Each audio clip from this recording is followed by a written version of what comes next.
શ્રીમદ ભાગવતમમાંથી આવતી ભક્તિ, શક્તિ અને જીવનના સાચા અર્થની શોધ કરતી એક અદ્ભુત કથાના આ વિશ્લેષણમાં સૌનું સ્વાગત છે. તો ચાલો આપણે સીધા જ આ ગાથામાં ડૂબકી મારીએ. તો આ વાર્તાની શરૂઆત થાય છે દેવહૂતિ નામની એક સ્ત્રીથી. એમના પતિ હતા મહાન યોગી કર્દમ મુનિ. દેવહૂતિની એમના પતિ પ્રત્યેની ભક્તિ એટલી ઊંડી હતી કે તેની સરખામણી દેવી પાર્વતીની ભગવાન શિવ પ્રત્યેની સેવા સાથે કરવામાં આવે છે. આ કોઈ નાની સૂની વાત નથી. અને એમની સેવા કોઈ સામાન્ય સેવા નહોતી. શાસ્ત્રોમાં એનું બહુ ઝીણવટપૂર્વક વર્ણન છે કે એમણે પોતાનો પ્રેમ અને આદર કેવી રીતે વ્યક્ત કર્યો. એમની સેવા એ તો સમર્પણનું શારીરિક અને માનસિક રીતે એક ઉત્તમ ઉદાહરણ હતું. તો જુઓ, એમની સેવા કેવી હતી. એ માત્ર કામ નહોતું, એ તો જાણે પોતાનું સર્વસ્વ અર્પણ કરી દેવા જેવું હતું. એકદમ શુદ્ધ, કોઈ જ અપેક્ષા વગર, અતૂટ વિશ્વાસ, ગજબનું આત્મનિયંત્રણ અને ઊંડો આદર. અને એમની વાણી હંમેશા મધુર અને પ્રેમાળ. અને સૌથી મોટી વાતો એ છે કે અહંકાર, ઈર્ષ્યા, લોભ આ બધી નકારાત્મકતાને એમણે સંપૂર્ણપણે ત્યજી દીધી હતી. અને આવું એમણે ઘણા લાંબા સમય સુધી સતત અથાગપણે કર્યું. સ્વાભાવિક છે કે આટલા વર્ષોની કઠોર સેવા અને તપસ્યાની એમના શરીર પર ઊંડી અસર થઈ. દેવહૂતિનું શરીર સાવ પાતળું અને દુર્બળ થઈ ગયું હતું. અને જ્યારે કર્દમ મુનિએ એમની આ હાલત જોઈ તો એમનું હૃદય કરુણા અને કૃતજ્ઞતાથી ભરાઈ ગયું. અને બસ અહીંથી જ વાર્તા એકદમ નવો વળાંક લે છે. દેવહૂતિના આ નિસ્વાર્થ પ્રેમથી પ્રભાવિત થઈને કર્દમ મુનિ નક્કી કરે છે કે હવે એમને પોતાની બધી આધ્યાત્મિક શક્તિના ફળથી પુરસ્કૃત કરવાનો સમય આવી ગયો છે. એમણે કહ્યું કે જે શરીર દરેક જીવને આટલું પ્રિય હોય છે એ શરીરની પણ પરવા કર્યા વગર તે મારી સેવા કરી છે. હું ખૂબ જ પ્રસન્ન છું. એટલે કર્દમ મુનિએ દેવહૂતિને એવા આશીર્વાદ આપવાની વાત કરી જે એમણે વર્ષોના ધ્યાન અને યોગથી ભેગા કર્યા હતા. એવા આશીર્વાદ જે મોટા મોટા રાજાઓ માટે પણ સપના સમાન હોય. જુઓ, કર્દમ મુનિ પાસે યોગ સિદ્ધિ હતી. હવે આ યોગ સિદ્ધિ એટલે શું? એ કોઈ જાદુઈ ખેલ નથી, પણ કઠોર આધ્યાત્મિક શિસ્ત અને યોગના અભ્યાસથી મળેલી અલૌકિક શક્તિઓ છે. અને હવે એ આ શક્તિઓનો ઉપયોગ દેવહૂતિની એ ઈચ્છાઓ પૂરી કરવા માટે કરવાના હતા જે દેવહૂતિએ ક્યારેય કહી પણ નહોતી. ત્યારે એક હળવા સ્મિત સાથે દેવહૂતિએ એમને યાદ અપાવ્યું કે એમના મિલનનો મુખ્ય હેતુ શું હતો. એમણે વિનંતી કરી કે હવે આપણા પ્રેમ અને ભવિષ્યના સંતાનો માટે એક યોગ્ય ઘર બનાવવામાં આવે. અને આ વિનંતીના જવાબમાં કર્દમ મુનિએ માત્ર એક ઘર ન બનાવ્યું. ના, એમણે તો પોતાની યોગ શક્તિથી, પોતાના મનમાંથી જ એક દિવ્ય આપમેળે ઉડી શકે એવો મહેલ પ્રગટ કરી દીધો. અને આ સર્જનની પ્રક્રિયા કેટલી સરળ હતી એ જુઓ. એક મહાન યોગી માટે આ ફક્ત 3 પગલાંની વાત હતી. એમણે ઊંડા યોગિક ધ્યાનમાં પ્રવેશ કર્યો અને તરત જ પોતાની સંકલ્પ શક્તિથી એક એવા વિમાનની રચના કરી જે મરજી મુજબ ગમે ત્યાં જઈ શકતું હતું. અને આ મહેલની ભવ્યતા અદ્ભુત હતી. એ માત્ર એક ઇમારત નહોતી, પણ વૈભવનું એક આખું વિશ્વ હતું. જરા કલ્પના તો કરો, રત્નોથી જડેલા થાંભલા, હીરાના દરવાજા, પરવાળાની ઉમરો અને નીલમના શિખરો પર સોનાના કળશ. આખું વિમાન દિવ્ય સામગ્રી, રેશમી ધ્વજાઓ અને સુગંધિત ફૂલોની માળાઓથી શણગારેલું હતું. એટલું જ નહીં, અંદર બગીચા, આરામ કરવાની જગ્યાઓ અને મોટા મોટા આંગણા પણ હતા. પણ દેવહૂતિ આ મહેલમાં પ્રવેશે એ પહેલા કર્દમ મુનિએ એમને એક સૂચના આપી. એમણે બિંદુ સરોવર નામના એક પવિત્ર તળાવ તરફ ઇશારો કર્યો અને કહ્યું કે આ પાણીમાં સ્નાન કરો. કહેવાય છે કે આ સરોવરનું પાણી કોઈ પણ ઈચ્છા પૂરી કરી શકે છે. અને હવે આપણે વાર્તાના સૌથી જાદુઈ અને અવિશ્વસનીય પડાવ પર આવીએ છીએ. દેવહૂતિનું અદ્ભુત પરિવર્તન.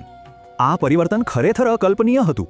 જેવી દેવહૂતિ પાણીમાં પ્રવેશી કે તરત જ દિવ્ય દાસીઓએ એમની સેવા શરૂ કરી દીધી અને એમને એમના મૂળ દૈવી સૌંદર્યમાં પાછા લઈ આવી. મેલા કપડાં અને જટાવાળા વાળની જગ્યાએ સુંદર રેશમી વસ્ત્રો અને ઘરેણાં આવી ગયા. એમનું શરીર એકદમ શુદ્ધ, સુગંધિત અને તેજસ્વી બની ગયું. આ માત્ર શારીરિક નહીં, પણ એક રીતે આધ્યાત્મિક શુદ્ધિ પણ હતી. અને કેટલી દાસીઓ? 1, 2, 100 નહીં, પૂરી 1000. 1000 દાસીઓ જેમના શરીરમાંથી કમળના ફૂલોની મીઠી સુગંધ આવતી હતી એ પાણીમાંથી પ્રગટ થઈ અને એમની સેવામાં લાગી ગઈ. ખરેખર એક દૈવી દ્રશ્ય હતું. જ્યારે દેવહૂતિ સરોવરમાંથી બહાર આવ્યા ત્યારે એમનું રૂપ એટલું બધું બદલાઈ ગયું હતું કે પોતે પણ પોતાની જાતને ભાગ્યે જ ઓળખી શક્યા. પણ જેવું એમને પોતાનું આ નવું દિવ્ય સ્વરૂપ જોયું, એમને તરત જ પોતાના પતિની યાદ આવી. અને એ જ ક્ષણે એ પોતાની 1000 દાસીઓ સાથે પેલા ઉડતા મહેલમાં કર્દમ મુનિની સામે પ્રગટ થઈ ગયા. પોતાની પત્નીના આ નવા તેજસ્વી રૂપને જોઈને કર્દમ મુનિનું હૃદય પ્રેમથી છલકાઈ ગયું. અને બસ એમને દેવહૂતિને એ અદ્ભુત હવાઈ મહેલમાં બેસાડીને પોતાની યાત્રા શરૂ કરી. એમને તો જાણે એક ક્ષણ જ વીતી હોય એવું લાગ્યું, પણ હકીકતમાં એમણે 100 વર્ષ સુધી આખા બ્રહ્માંડમાં વિહાર કર્યો. મંદાર પર્વતની ખીણોથી લઈને વૈશ્રંભક અને સુરસેન જેવા દેવોના બગીચાઓમાં ફરીને એમણે વૈવાહિક આનંદની ચરમસીમાનો અનુભવ કર્યો. અને અહીં એક બહુ મહત્વનો મુદ્દો આવે છે, એમના સાંસારિક કર્તવ્યોની પૂર્તિ. આ 100 વર્ષ દરમિયાન કરદમ મુનિએ પોતાની યોગ શક્તિથી પોતાને 9 સ્વરૂપોમાં વિભાજિત કરી દીધા હતા, જેથી તેઓ દેવહૂતિ સાથે રહીને સંપૂર્ણ દાંપત્ય સુખ માણી શકે. અને આ સમયગાળામાં જ એમણે 9 પુત્રીઓને જન્મ આપ્યો. હવે એક નવા અધ્યાયની શરૂઆત થવાની હતી. 100 વર્ષના આ આનંદ પછી દેવહૂતિએ જોયું કે એમના પતિ પોતાનું વચન પૂરું કર્યા પછી હવે ઘર છોડીને સંસારનો ત્યાગ કરવાની તૈયારી કરી રહ્યા હતા. અને આ એક જ સવાલ, આ સવાલ આખી વાર્તાનો સૌથી મોટો વળાંક છે. દેવહૂતિને અચાનક સમજાયું કે ભલે બધી ભૌતિક ઈચ્છાઓ પૂરી થઈ ગઈ, પણ જે મૂળ ડર છે, જે આધ્યાત્મિક ભય છે, એ તો હજી ત્યાં જ છે. આટલા બધા સુખ પછી પણ સંસાર સાગરનો ભય એમને હજી પણ સતાવી રહ્યો હતો. એમને અહેસાસ થયો કે આટલો સમય એમણે માત્ર ઇન્દ્રિયોના સુખ માણવામાં જ વિતાવી દીધો. એ પોતાના પતિના ભૌતિક સ્વરૂપ સાથે જોડાયેલા રહ્યા, પણ એમના સાચા આધ્યાત્મિક સ્વરૂપને જાણી જ ન શક્યા. એમને સમજાયું કે કોઈ મહાન આત્માનો સંગ મળે તો એ માત્ર આનંદ માટે નહીં, પણ મુક્તિ મેળવવા માટે હોવો જોઈએ. એમને લાગ્યું કે હું મારા પતિની દિવ્ય માયા શક્તિથી ભ્રમિત થઈ ગઈ હતી. અને દેવહૂતિના આ શબ્દો સાથે આપણે આત્મસાક્ષાત્કારની એક બહુ જ ગહન અને કરુણ ક્ષણ પર આવીએ છીએ. એ કહે છે, જે પતિ મને બધા બંધનોમાંથી મુક્તિ અપાવી શકે, એવા પતિને મેળવીને પણ મેં મુક્તિ માંગી જ નહીં. હું ખરેખર છેતરાઈ ગઈ છું. તો ક્ષણિક સુખની પાર જે સાચી પરિપૂર્ણતા છે, એની શોધનો આ પ્રશ્ન જ એમની અદ્ભુત વાર્તાના આગલા ભાગ માટે પાયો નાખે છે. વિચારો કે જ્યારે જે વ્યક્તિએ તમને બધું જ આપ્યું હોય એ તમને છોડીને જવાની તૈયારીમાં હોય, અને ત્યારે તમને અહેસાસ થાય કે જે એક વસ્તુ ખરેખર મહત્વની હતી એ તો તમે ક્યારે માગી જ નહીં, ત્યારે શું થાય?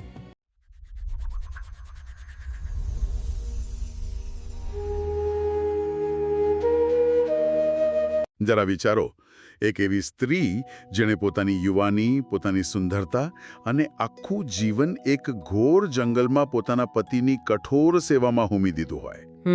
સાચી વાત છે. અને વર્ષોની આ અથાગ તપસ્યાના બદલામાં તેને એક એવો અકલ્પનીય હવાઈ મહેલ મળે છે, જેની કલ્પના કદાચ આજના સમયના સૌથી મોટા અબજોપતિઓ પણ ન કરી શકે. હા, બિલકુલ. પણ આશ્ચર્યની વાત એ છે કે બ્રહ્માંડનું સર્વશ્રેષ્ઠ ભૌતિક સુખ ભોગવ્યા પછી પણ તે સ્ત્રીના મોંમાંથી પહેલો શબ્દ એવો નીકળે છે કે હું અજ્ઞાની હતી, મને આ બ્રહ્મથી બચાવી લો. આ ખરેખર જો એક બહુ જ ઊંડો મનોવૈજ્ઞાનિક અને દાર્શનિક વળાંક છે. બરાબર. આજના આ ગહન અભ્યાસમાં આપણો ઉદ્દેશ્ય જ એ સમજવાનો છે કે ભૌતિક સુખની પરાકાષ્ઠા અને સંપૂર્ણ વૈરાગ્ય વચ્ચેનો સેતુ કેવી રીતે બંધાય છે. આપણી પાસે શ્રીમદ ભાગવતમના તૃતીય સ્કંદના 23મા અધ્યાયનો એક અત્યંત રોમાંચક સંદર્ભ છે. અને આ કથા છે દેવહૂતિ અને મહર્ષિ કરદમની. સાંભળનારાઓને કદાચ એમ થાય કે આ માત્ર કોઈ પ્રાચીન પૌરાણિક કથા હશે. હા, લોકો સામાન્ય રીતે એવું જ માની લેતા હોય છે. પણ ના, એવું નથી. આમાં કઠોર તપસ્યા છે, આધુનિક વિજ્ઞાનને પણ વિચારતા કરી દે તેવી ટેકનોલોજી છે, સમયની સાપેક્ષતા છે, અને છેલ્લે માનવ મનના સૌથી ઊંડા ખાલીપાનું એવું વિશ્લેષણ છે જે સીધું આજના સમય સાથે જોડાયેલું છે. સાચી વાત. તો ચાલો આ અદ્ભુત યાત્રામાં આપણે પ્રવેશ કરીએ. કથાની શરૂઆતમાં જ દેવહૂતિના સમર્પણનું જે વર્ણન છે તે કોઈ પણ સામાન્ય મનુષ્યની કલ્પના બહારનું છે. એટલે કે હું વાંચતો હતો ત્યારે મને આશ્ચર્ય થયો. હા, શ્લોક 1 થી 3માં એનું બહુ સુંદર વર્ણન છે. બરાબર. ગ્રંથમાં નોંધવામાં આવ્યું છે કે તેઓ પોતાના પતિ કરદમ મુનિની સેવા બરાબર એ જ રીતે કરે છે જેમ ભવાની ભવાન શિવની કરે છે. કામ, ક્રોધ, લોભ, દંભ અને અહંકાર આ બધું જ તેમને સાવ ત્યજી દીધું હતું. હા, અને આ કોઈ નાની વાત નથી. બિલકુલ નહીં. આજના સમયના સંદર્ભમાં જોઈએ તો આટલું બધું શારીરિક અને માનસિક દબાણ કોઈ પણ વ્યક્તિને તૂટી જવા મજબૂર કરી દે. જેને આપણે આજે બર્નઆઉટ કહીએ છીએ ને, બસ એવું જ કંઈક. ચોક્કસ. આજના સમયની પરિભાષામાં આપણે જેને કામનું દબાણ કે માનસિક થાક અથવા બર્નઆઉટ કહીએ છીએ તે મોટાભાગે ત્યારે ઉદ્ભવે છે જ્યારે અપેક્ષાઓ અને વાસ્તવિક પરિણામો વચ્ચે મોટો તફાવત હોય. હા, અપેક્ષાઓ પૂરી ન થાય એટલે થાક લાગે. પરંતુ અહીં સમજવા જેવી વાત એ છે કે દેવહૂતિનું આ સમર્પણ કોઈ અપેક્ષા કે ભવિષ્યના સ્વાર્થથી પ્રેરિત ન હતું. તે સંપૂર્ણ નિષ્કામ સેવા હતી. 4થા અને 5મા શ્લોકમાં ગ્રંથ વર્ણવે છે કે લાંબા સમય સુધી વ્રત અને નિયમોનું પાલન કરવાથી તેમનું શરીર અત્યંત દુર્બળ અને કૃશ થઈ ગયું હતું. ઓહો! અને આ જ બિંદુ પર મહર્ષિ કરદમનું હૃદય કરુણાથી ભરાઈ જાય છે. હું એ કહેવા માંગતી હતી કે આ દર્શાવે છે કે સાચો આધ્યાત્મિક સંબંધ માત્ર કર્તવ્ય પાલન પર નહીં, પરંતુ એકબીજા પ્રત્યેની ઊંડી સંવેદના પર ટકેલો હોય છે. બરાબર. અને કરદમ મુનિની આ કરુણામાંથી જ કથાનો પહેલો મોટો વળાંક આવે છે. કરદમ મુનિ પ્રસન્ન થઈને પોતાની પત્નીને એક અદ્ભુત વરદાન આપે છે. તેઓ કહે છે કે તેમની આખી જિંદગીની તપસ્યા, સમાધિ અને વિદ્યા દ્વારા પ્રાપ્ત થયેલી અભય અને શોકરહિત દિવ્ય દ્રષ્ટિ તથા તમામ આધ્યાત્મિક સિદ્ધિઓ હવે દેવહૂતિ ભોગવી શકશે. અને જુઓ, આ કોઈ નાની ભેટ ન હતી. હા, મને પણ એવું જ લાગ્યું. કરદમ મુનિએ ભૌતિક સંપત્તિ નહીં, પરંતુ એવું આધ્યાત્મિક ઐશ્વર્ય અર્પણ કર્યું જે મનુષ્યને ડર અને શોકથી કાયમ માટે મુક્ત કરી દે છે. આત્માના સ્તર પર આનાથી મોટું કોઈ વરદાન હોઈ જ ન શકે. અરે ઉભા રહો, અહીં મને એક બહુ મોટો વિરોધાભાસ દેખાય છે. કેવો વિરોધાભાસ? અને મને ખાતરી છે કે આ વિશેષ ચર્ચા સાંભળી રહેલા લોકોના મનમાં પણ આ પ્રશ્ન ઊભો થશે જ. જો કોઈ મહાન ઋષિ પોતાની આખી જિંદગીની તપસ્યાનું ફળ આપી રહ્યા હોય, જે ભય અને શોકથી કાયમી મુક્તિ અપાવતું હોય, તો પછી દેવહૂતિએ સીધી મોક્ષની જ માંગણી કેમ ન કરી?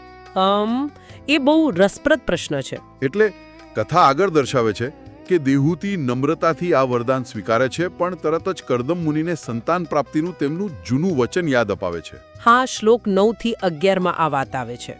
અને કહે છે કે મારું આ દુર્બળ શરીર આ સિદ્ધિઓ ભોગવવા માટે યોગ્ય નથી. તેથી કંઈક એવું કરો જેથી આ શરીર યોગ્ય બને, અને રહેવા માટે એક ઉત્તમ ગૃહ એટલે કે મહેલની રચના કરો. આટલી આધ્યાત્મિક ઊંચાઈ પર પહોંચ્યા પછી અચાનક એક ભૌતિક ઘરની માંગણી કરવી, આ તો એક ડગલું પાછળ જવા જેવું નહીં લાગતું? આ પ્રશ્ન ખૂબ જ વ્યાજબી છે, પરંતુ આનો જવાબ માનવ મનોવિજ્ઞાન અને ભારતીય દર્શનશાસ્ત્રના ધર્મના ખ્યાલની બરાબર મધ્યમાં રહેલો છે. અચ્છા. જુઓ, મોક્ષની યાત્રા સીધી રેખામાં નથી હોતી. દેવહૂતિ એક સ્ત્રી તરીકે, એક પત્ની તરીકે પોતાના ગૃહસ્થ ધર્મનું પાલન કરી રહ્યા હતા. તેમના મનમાં માતૃત્વની અને ગૃહસ્થ જીવનની એક સ્વાભાવિક સૂક્ષ્મ ઝંખના હજુ પણ જીવંત હતી. એટલે કે ઈચ્છાઓ હજુ પૂરી નહોતી થઈ. બિલકુલ. યોગ દર્શન સ્પષ્ટ કહે છે કે જ્યાં સુધી અંદરથી ભોગની કોઈ અદૃશ્ય કે દબાયેલી ઈચ્છા પણ બાકી હોય, ત્યાં સુધી લાદેલો વૈરાગ્ય ટકી શકતો નથી. અધૂરી ઈચ્છાઓ સાથે સીધો મોક્ષ મેળવવો અશક્ય છે. સાચી વાત છે. કરદમ મુનિ એક સિદ્ધ યોગી તરીકે આ વાત બહુ સારી રીતે જાણતા હતા. તેથી દેવહૂતિની આ માંગણી કોઈ સામાન્ય ભૌતિક લાલસા ન હતી, પરંતુ પોતાના કર્તવ્ય અને સ્વાભાવિક ઈચ્છાની પૂર્તિ માટેનું એક જરૂરી પગથિયું હતું. ઓહ, એટલે કે એ ઈચ્છા પૂરી થાય પછી જ મુક્તિ મળે. હા, જેથી ભવિષ્યમાં તેઓ સંપૂર્ણપણે ખાલી થઈને શૂન્યતાને પામી શકે. ચાલો, આ મનોવૈજ્ઞાનિક સમજૂતી ખરેખર ભળે ઉતરે તેવી છે. દેવહૂતિએ પોતાના મનની શાંતિ માટે માત્ર એક ઘર માંગ્યું હતું, પણ ત્યાર પછી ગ્રંથમાં જે વર્ણન આવે છે તે કોઈ પણ બુદ્ધિશાળી માણસના હોશ ઉડાવી દે તેવું છે. હા, શ્લોક 12 થી 21નું વર્ણન ખરેખર અદ્ભુત છે. કરદમ મુનિએ જે સર્જ્યું તે કોઈ સામાન્ય ઈંટો અને પથ્થરનું ઘર ન હતું. બિલકુલ નહીં. ગ્રંથમાં સ્પષ્ટ ઉલ્લેખ છે કે કરદમ મુનિએ પોતાની પત્નીની ઈચ્છા પૂરી કરવા માટે પોતાના યોગ બળથી તત્કાળ એક એવું વિમાન સર્જ્યું જે તેમની ઈચ્છા મુજબ સમગ્ર બ્રહ્માંડમાં ગમે ત્યાં જઈ શકતું હતું. આ વર્ણન વાંચીને કોઈને પણ આજના સમયના અત્યાધુનિક સાયન્સ ફિક્શન સ્પેસશિપ અને દુનિયાના સૌથી અમીર અબજોપતિઓની મેગાયોટનો વિચાર આવી જાય. હા, એ સરખામણી એકદમ બંધબેસતી છે.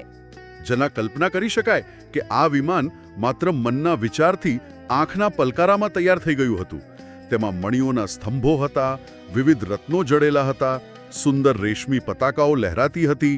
અને તેની અંદરની રચના પણ કેટલી વિશાળ હતી. સાચું કહ્યું. એટલું જ નહીં, તેમાં અલગ અલગ માળ અને કક્ષ એટલે કે રૂમ્સ હતા. નીલમણિ અને પરવાળાના ઓટલા, હીરાના દરવાજા, સોનાના કળશ અને માણેક જડેલી દિવાલો હતી. અરે, તેમાં કૃત્રિમ અને અસલી હંસ કબૂતરોનો મધુર અવાજ આવતો હતો. પણ મારો પ્રશ્ન પાછો એ જ છે કે જે ઋષિએ આખી જિંદગી જંગલમાં કાઢી હોય તેને આટલા બધા રત્નો અને હીરા માણેકના મહેલ બનાવવાની શી જરૂર પડી? શું એક સાચા યોગી માટે આ માયામાં પાછા પડવા જેવું નથી? અહીં જ જો યોગિક વિજ્ઞાન અને સામાન્ય ભૌતિક વિજ્ઞાન વચ્ચેનો ભેદ સમજવો પડે. આ કોઈ લોભ કે માયાનું પ્રદર્શન ન હતું, પરંતુ આ નિષ્કામ કર્મ અને યોગિક સિદ્ધિનું મેનિફેસ્ટેશન હતું. અચ્છા. મેનિફેસ્ટેશન. હા, વૈદિક તત્વજ્ઞાન મુજબ જ્યારે મન સંપૂર્ણપણે શુદ્ધ અને એકાગ્ર થઈ જાય છે ત્યારે તે માત્ર એક નિષ્ક્રિય દર્શક નથી રહેતું, પણ તે સર્જનહાર બની જાય છે. શુદ્ધ ચિત્તમાંથી ઉદ્ભવેલો વિચાર સીધો જ ભૌતિક સ્વરૂપ ધારણ કરી લે છે. ઓહ વાહ. કરદમ મુનિ પોતે આ મહેલથી આકર્ષાયેલા ન હતા, પરંતુ તેઓ પોતાની પત્નીને એ બતાવવા માંગતા હતા કે જે ભૌતિક સુખ માટે દુનિયા આખી જિંદગી તરફડે છે તે સુખ એક યોગી માત્ર પોતાના એક સંકલ્પથી ઊભું કરી શકે છે. એટલે કે એમને એમાં કોઈ મોહ ન હતો. બિલકુલ નહીં. આ વિમાન એ ઈંટોનું નહીં પણ શુદ્ધ ચેતનાનું જ એક ભૌતિક સ્વરૂપ હતું. આ વાત ખરેખર મગજની નસો ખોલી નાખે તેવી છે. ચેતનાનું ભૌતિક સ્વરૂપ. પણ આશ્ચર્યની વાત એ છે કે મહેલ તો બ્રહ્માંડનો સર્વશ્રેષ્ઠ બની ગયો, પરંતુ દેવહૂતિ હજુ પણ એ જ મેલા કપડામાં, ગૂંચવાયેલા વાળ અને અત્યંત નબળી અવસ્થામાં છે. હા, શ્લોક 22માં એ વાતનો ઉલ્લેખ છે. આટલા મોટા વૈભવને માણવા માટે, તે ભવ્ય વિમાનમાં પ્રવેશ કરવા માટે ખુદ દેવહૂતિનું પણ પરિવર્તન થવું જરૂરી હતું, બરાબર ને? ચોક્કસ. કોઈ અતિ શુદ્ધ અને ઉચ્ચ કક્ષાના વાતાવરણમાં પ્રવેશતા પહેલા પોતાની ચેતના અને શરીરને પણ એ જ સ્તર પર લાવવા પડે. અને એટલે જ કરદમ મુનિ તેમને એક ખાસ સૂચના આપે છે. શું સૂચના આપે છે? તેઓ દેવહૂતિને ભગવાન વિષ્ણુ દ્વારા નિર્મિત બિંદુ સરોવરમાં સ્નાન કરવા કહે છે. અને આ સરોવરનું પ્રસંગ તો કોઈ પણ આધુનિક ફેન્ટસી વાર્તાને પણ ટક્કર મારે તેવો છે. હા, એ વર્ણન શ્લોક 24 થી 27માં આવે છે. દેવહૂતિ કાદવથી ખરડાયેલા શરીર સાથે તે પવિત્ર સરોવરમાં પ્રવેશે છે, પણ સરોવરની અંદર જતાં જ એક આખો નવો જ મહેલ જોવા મળે છે. અને ત્યાં કમળ જેવી સુગંધવાળી 1000 કિશોરીઓ હાથ જોડીને તેમની દાસી તરીકે પ્રતીક્ષા કરી રહી છે. ઉપરથી જોતા આ કોઈ વિશ્વના સૌથી અત્યાધુનિક અંડરવોટર સ્પા કે મેકઓવર સલૂન જેવું લાગે. પણ મને ખાતરી છે કે આ માત્ર કોઈ શારીરિક સુંદરતા મેળવવાની કે સામાન્ય મેકઓવરની વાત તો નથી જ ને. તમારું અનુમાન સાવ સાચું છે. જો આપણે આને માત્ર એક સ્પા ગણી લઈશું તો આ ગ્રંથના ઊંડાણને ન્યાય નહીં આપી શકીએ. આ સરોવર ખરેખર એક આધ્યાત્મિક કોશેટો એટલે કે સ્પિરિચ્યુઅલ ક્રાઇસાલિસ સમાન છે. આધ્યાત્મિક કોશેટો? હા, જેમ એક ઈયળ કોશેટામાં જઈને પતંગિયું બનીને બહાર આવે છે, તેમ અહીં દેવહૂતિનું પરિવર્તન થાય છે. અત્યંત મેલા વસ્ત્રો અને દુર્બળ શરીર એ તેમના વર્ષોના તપ અને કષ્ટનું પ્રતીક હતું. પણ હવે જ્યારે તેમણે અખૂટ સંપત્તિ અને વૈભવ ભોગવવાનો હતો, ત્યારે તેમણે પોતાના મનમાંથી એક કષ્ટ સહન કરનાર તાપસીનો અહંકાર પણ છોડવો પડે.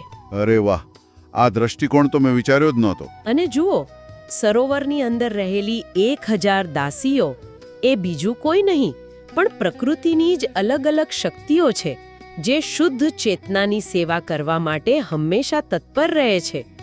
દાસીઓ તેમને જે મૂલ્યવાન સ્નાન કરાવે છે, રેશમી વસ્ત્રો અને આભૂષણો આપે છે, તે વાસ્તવમાં દેવહૂતિની આંતરિક પવિત્રતાનું જ પ્રતિબિંબ છે. એટલે કે સંપત્તિ પચાવવા માટે પણ પાત્રતા હોવી જરૂરી છે, અને આ સરોવર એ પાત્રતા વિકસાવવાની પ્રક્રિયા હતી. અદ્ભુત. બરાબર. પણ ત્યાર પછી જે બને છે તે આજના વિજ્ઞાન માટે સૌથી મોટો કોયડો બની શકે તેમ છે.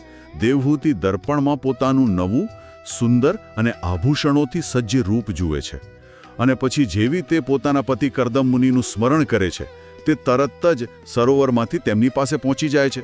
હા, શ્લોક 32 થી 34માં વર્ણન છે. કોઈ વાહન નહીં, કોઈ રસ્તો નહીં, સીધું જ એક જગ્યાએથી ગાયબ થઈને બીજી જગ્યાએ પ્રગટ થવું. આ તો સ્પષ્ટ રીતે ટેલિપોર્ટેશનની વિદ્યા છે. આધુનિક વિજ્ઞાન જેને ક્વોન્ટમ એન્ટેંગલમેન્ટ કે ટેલિપોર્ટેશન કહે છે, તે ભૌતિક સ્તર પર કામ કરે છે.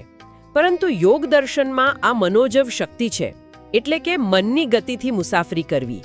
મનની ગતિથી? હા, જ્યારે મન સંપૂર્ણપણે નિર્વિચાર હોય છે ત્યારે સ્થળ અને અંતરનો ખ્યાલ ઓગળી જાય છે.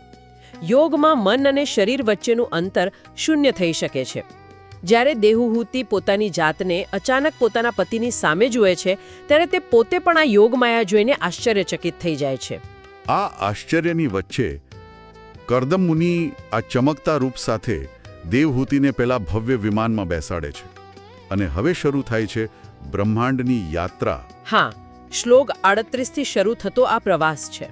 વર્ણન એવું છે કે તારાઓ વચ્ચે ચંદ્ર શોભે તેમ કરદમ મુનિ શોભી રહ્યા છે. તેઓ વિમાનમાં બેસીને પૃથ્વીના સૌથી રમણીય સ્થળો, મેરુ પર્વતની ખીણો, નંદનવન, માનસરોવર અને ચૈત્રરથ જેવા દેવલોકના બગીચાઓમાં પવનની ગતિએ વિહાર કરે છે. અને આ યાત્રા માત્ર કોઈ પ્રવાસન કે ટુરિઝમ ન હતું. તો શું હતું?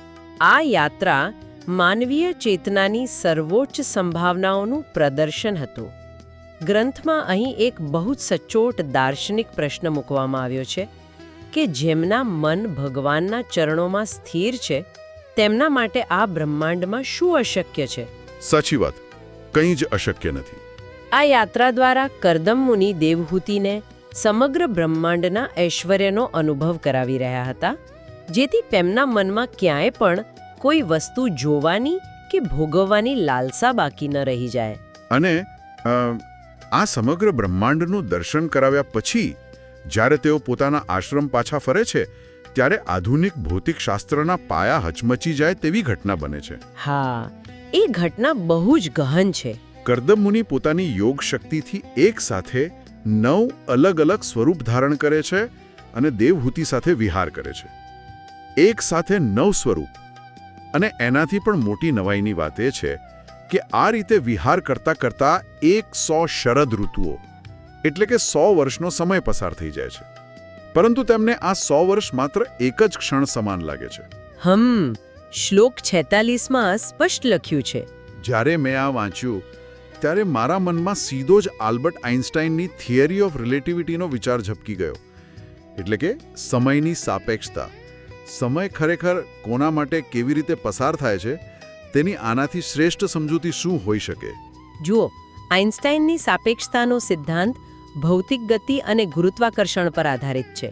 બરાબર. જ્યારે અહીં સમયની સાપેક્ષતા મનની સ્થિતિ પર આધારિત છે. સમય એ કોઈ નિરપેક્ષ કે જડ સત્ય નથી, તે ચેતનાનો અનુભવ છે. મનોવિજ્ઞાન પણ સ્વીકારે છે કે જ્યારે મનુષ્ય અત્યંત કષ્ટમાં હોય ત્યારે 1 મિનિટ પણ 1 કલાક જેવી લાગે છે. હા, પરીક્ષાના સમયે કે દુઃખમાં સમય જતો જ નથી. બિલકુલ. પણ જ્યારે માણસ અત્યંત સુખી અને સંપૂર્ણ આનંદની સ્થિતિમાં હોય છે ત્યારે સમયનું અસ્તિત્વ મગજમાંથી ભૂસાઈ જાય છે. સાચું. અહીં તો યોગિક આનંદ અને સર્વોચ્ચ ભૌતિક સુખનો અનોખો સંગમ હતો. હું કહેતી હતી કે જ્યારે ચેતના તેના સર્વોચ્ચ શિખર પર હોય ત્યારે 100 વર્ષનો કાળખંડ પણ એક આંખના પલકારા જેટલો જ લાગે છે. આ વિભાવના એટલી ગહન છે કે તેને પચાતા સમય લાગે. અને આ અદ્ભુત સમય પસાર કર્યા પછી કરદમ મુનિના બીજથી દેવહૂતિ તરત જ લાલ કમળની સુગંધવાળી 9 સુંદર દીકરીઓને જન્મ આપે છે. હા, શ્લોક 48. હવે સામાન્ય રીતે જો આપણે કોઈ વાર્તા સાંભળતા હોઈએ તો આપણે વિચારીએ કે જ્યારે પાત્રોને બ્રહ્માંડનું સર્વોચ્ચ સુખ મળી ગયું, સુંદરતા મળી ગઈ, અખૂટ ઐશ્વર્ય મળી ગયું અને સંતાન સુખ પણ પ્રાપ્ત થઈ ગયું ત્યારે વાર્તા અહીં પૂરી થઈ જવી જોઈએ. બરાબર. And they lived happily ever after. હા, પણ આ કથા અહીં પૂરી કેમ નથી થતી? કારણ કે આ કોઈ સામાન્ય વાર્તા નથી. આ આધ્યાત્મિક ઉત્ક્રાંતિનો દસ્તાવેજ છે. અચ્છા. આધ્યાત્મિક કથાઓમાં સાચો વળાંક હંમેશા ભૌતિક સુખની પરાકાષ્ઠા પછી જ આવતો હોય છે. ભૌતિક સુખ ભલે ગમે તેટલો વિશાળ હોય તે ક્યારેય આત્માનો અંતિમ મુકામ હોઈ શકે જ નહીં. અને અહીંથી જ આ કથા તેના સૌથી મહત્વપૂર્ણ અને હૃદયસ્પર્શી તબક્કામાં પ્રવેશે છે, વૈરાગ્યનો ઉદય. હા, અને આ વળાંક ખરેખર કોઈ પણ વ્યક્તિને અંદરથી હલાવી દે તેવો છે. અચાનક વાસ્તવિકતા સામે આવે છે. જે કરદમ મુનિએ આટલો મોટો વૈભવ ઊભો કર્યો હતો તે હવે બધું જ છોડીને સંન્યાસ લઈને વનમાં જવાની તૈયારી કરે છે. હા, અને દેવહૂતિની સ્થિતિનું વર્ણન શ્લોક 49 અને 50માં એટલું કરુણ છે કે કોઈને પણ તેમના માટે સહાનુભૂતિ થઈ આવે. ખરેખર દેવહૂતિ બહારથી ભલે શાંત દેખાવાનો અને હસવાનો પ્રયાસ કરે છે પણ અંદરથી તેમનું હૃદય સંપૂર્ણપણે તૂટી ગયું છે. તેઓ પગના અંગૂઠાથી જમીન ખોતરતા અને આંસુ રોકીને પોતાના પતિ સાથે વાત કરે છે. આ દૃશ્ય અત્યંત માર્મિક છે. જે વ્યક્તિ સાથે વર્ષો સુધી અકલ્પનીય સુખ ભોગવ્યું હોય તે અચાનક બધું જ છોડીને જવાની વાત કરે તો કોઈ પણ મનુષ્યના પાયા હચમચી જાય. સાચી વાત છે. દેવહૂતિની જે દલીલ છે તે એકદમ વ્યાવહારિક અને તાર્કિક છે. શ્લોક 51 અને 52માં તેઓ કહે છે, તમે સંતાન પ્રાપ્તિના અને વૈભવના તમારા બધા જ વચન પૂરા કર્યા તેનો હું સ્વીકાર કરું છું. પણ હવે મને નિર્ભયતા એટલે કે મોક્ષ આપો. આ 9 દીકરીઓના લગ્ન કોણ કરાવશે? અને તમારા ગયા પછી આ સંસારમાં મારું શું થશે? પણ મને સૌથી મોટો ઝટકો ત્યારે લાગ્યો જ્યારે દેવહૂતિ આત્મનિરીક્ષણ કરવાનું શરૂ કરે છે. હા, એ શ્લોક 53 થી શરૂ થાય છે. તેઓ જે બોલે છે તે આખી કથાનો નિચોડ છે. તેઓ સ્વીકારે છે કે મેં આટલો બધો સમય માત્ર ઇન્દ્રિયોના સુખમાં જ વિતાવ્યો અને પરમાત્માને હું સાવ ભૂલી ગઈ. હું અજ્ઞાની હતી. બરાબર. મને એ નથી સમજાતું કે આટલું અદ્ભુત જીવન જીવ્યા પછી, બ્રહ્માંડના સૌથી શ્રેષ્ઠ મહેલમાં રહ્યા પછી આવો ભયંકર પસ્તાવો કેમ? શું આ માત્ર અફસોસ છે કે પછી કોઈ મોટી આધ્યાત્મિક જાગૃતિ? આ માત્ર અફસોસ નથી, આ બ્રહ્મજ્ઞાનની શરૂઆત છે. ઓહ, એવું છે? હા, આ મુદ્દાનું ઊંડાણથી સંશ્લેષણ કરવું બહુ જ જરૂરી છે. આ ઘટના આપણને સ્પષ્ટપણે દર્શાવે છે કે ભૌતિક સુખની ટોચ પર પહોંચ્યા પછી પણ આત્માને ક્યારે શાશ્વત શાંતિ મળતી નથી.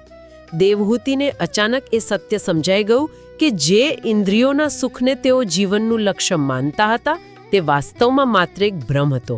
એટલે કે પેલું અદ્ભુત વિમાન પણ કામ ના આવ્યું. બિલકુલ, પેલું અદ્ભુત વિમાન પણ તેમના અંદરના આધ્યાત્મિક ખાલીપાને ભરી શક્યું ન હતું. પરંતુ આ નિરાશાની વચ્ચે પણ એક બહુ મોટી આશાનું કિરણ છુપાયેલું છે. શું છે એ કિરણ? દેવહૂતિ શ્લોક 55માં કહે છે કે ભલે મેં અજ્ઞાનવશ માત્ર ભૌતિક સુખ અને સંતાન પ્રાપ્તિ માટે તમારો સંગ કર્યો, પણ સંતનો સંગ હંમેશા વૈરાગ્ય તરફ જ દોરી જાય છે. આ બહુ મોટો સિદ્ધાંત છે. અચ્છા. દુર્જનનો સંગ કદાચ થોડો સમય સુખ આપે પણ આખરે બંધનમાં નાખે છે, જ્યારે સજ્જનનો સંગ ભલે તે ભૌતિક હેતુથી કેમ ન થયો હોય, અંતે તો તે મોક્ષના જ માર્ગે લઈ જાય છે. વાહ! સંતના સંગની આ કેવી અદ્ભુત વ્યાખ્યા! અને કથાના અંતિમ ભાગમાં તેઓ જે નિષ્કર્ષ પર આવે છે તે તો ખરેખર આંખો ખોલી નાખે તેવો છે. હા, છેલ્લા 2 શ્લોક 56 અને 57. તેઓ કહે છે કે જે જીવન ધર્મ, વૈરાગ્ય અને ભગવાનની સેવા વગરનું છે તે જીવતા મરદા સમાન છે. તેઓ રડતા રડતા સ્વીકારે છે કે હું માયાના પ્રભાવમાં એટલી હદે છેતરાઈ ગઈ કે મને સાક્ષાત મુક્તિ આપનારા પતિ મળવા છતાં મેં જન્મ મરણના બંધનમાંથી મુક્તિ ન માંગી. મેં તો માત્ર એક ભૌતિક ઘર અને સંતાન જ માંગ્યું. અને આ જ તો સાચું વૈરાગ્ય છે. કરદમ મુનિએ તેમને આ બધો વૈભવ એટલા માટે જ ભોગવવા દીધો હતો જેથી તેમની અંદરથી ભૌતિક સુખની છેલ્લી ઝંખના પણ શાંત થઈ જાય. એટલે કે ઈચ્છાઓનો સંપૂર્ણ નાશ થઈ જાય. હા, જ્યારે માણસ બધું જ પામી લે છે ત્યારે જ તેને એ વાતનો સાક્ષાત્કાર થાય છે કે વાસ્તવમાં આત્માની શાંતિ માટે આમાંની કોઈ જ વસ્તુની જરૂર ન હતી. બરાબર છે. દેવહૂતિની આ જ જાગૃતિ પછી જ તેમના પુત્ર રૂપે ભગવાન કપિલનો જન્મ થાય છે, જે તેમને સાંખ્ય યોગનું અંતિમ જ્ઞાન આપે છે. પણ એ જ્ઞાન મેળવવાની ભૂમિકા આ વૈરાગ્ય દ્વારા જ તૈયાર થઈ હતી. આ ખરેખર એક રૂવાડા ઊભા કરી દે તેવી યાત્રા રહી. જો આપણે આ આખા ગહન અભ્યાસના સારને ટૂંકમાં જોઈએ તો એક સ્ત્રી કઠોર તપસ્યા કરે છે, પોતાની બધી જ અપેક્ષાઓનો ત્યાગ કરીને અહંકાર ઓગાળી દે છે. પછી તે પાત્રતા મેળવે છે અને અચાનક બ્રહ્માંડનો સૌથી મોટો વૈભવ તેને પ્રાપ્ત થાય છે. એક એવું વિમાન જેની આપણે આજે માત્ર કલ્પના જ કરી શકીએ, એક એવું સરોવર જે ચેતનાનું જ પરિવર્તન કરી નાખે, અને એવો સમય જે 100 વર્ષોને એક પળમાં ફેરવી દે. સાવ સાચું. પણ આ બધું જ માણ્યા પછી યાત્રાનો અંત ક્યાં આવે છે? અંતે તો સત્ય એ જ સામે આવે છે કે સાચી શાંતિ અને નિર્ભયતા માત્ર અને માત્ર મુક્તિમાં જ રહેલી છે. બિલકુલ. આ પ્રાચીન સંદર્ભ આપણને એ શીખવે છે કે ભૌતિક સિદ્ધિઓ મેળવવી ખોટી નથી, પણ તેને અંતિમ લક્ષ્ય માની લેવું એ અજ્ઞાનતા છે. જગતના તમામ વૈભવ આત્માની ભૂખ સંતોષવા માટે હંમેશા વામણા જ પુરવાર થાય છે. આજના આ ગહન અને વિચાર પ્રેરક અભ્યાસમાંથી પસાર થયા પછી આપણા બધાના મનમાં એક પ્રશ્ન ચોક્કસ ગૂંજવો જોઈએ, અને તે વિચાર એ છે કે આપણા આજના રોજિંદા જીવનમાં આપણે પણ સતત આપણું પોતાનું ભૌતિક વિમાન બનાવવાની પાછળ રાત દિવસ દોડી રહ્યા છીએ. હા, સાચી વાત છે.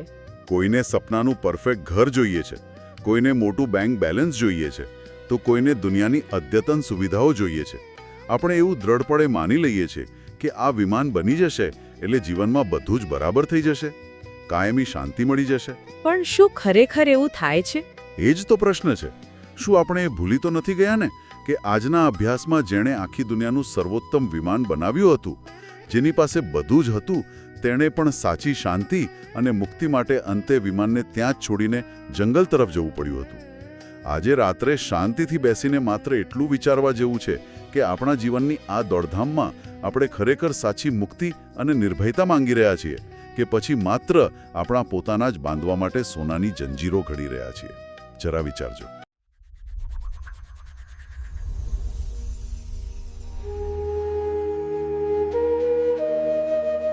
આજે આપણે વાત કરીશું મહાન ઋષિ કર્દમ અને તેમની પત્ની દેવહૂતિની અદ્ભુત ગાથા વિશે. દેવહૂતિએ પોતાના પતિની એટલી નિષ્ઠાથી સેવા કરી કે એમનું પોતાનું શરીર પણ કૃશ થઈ ગયું. એમની સેવા સંપૂર્ણપણે નિસ્વાર્થ હતી.